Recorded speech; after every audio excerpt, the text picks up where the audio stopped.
اعوذ باللہ من الشیطان الرجیم، بسم اللہ الرحمن الرحیم۔ آج کا سوال جو ہماری بہن کی طرف سے وہ ہے ان بالوں کے بارے میں جو کہ زائد ہوتے ہیں ہمارے جسم پر، جسے ہم انوانٹیڈ ہیئر بھی کہتے ہیں، جو ہمارے بغل میں یا ناف کے نیچے یا نیچے کی طرف ہوتے ہیں، جسے صاف کرنا ہوتا ہے۔ تو کیا اس کے بعد غسل یا وضو واجب ہو جاتا ہے؟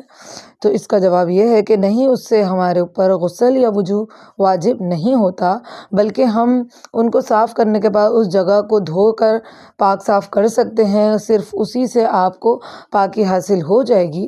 اور وہ بال ایسے ہیں جن کو 40 دن کے اندر اندر ہمیں صاف کرنا ہوتا ہے، کیونکہ اس سے زیادہ اگر مدت بڑھ جاتی ہے تو وہ مکروہ کے حصے میں آ جاتے ہیں۔ وما علینا الا البلاغ المبین۔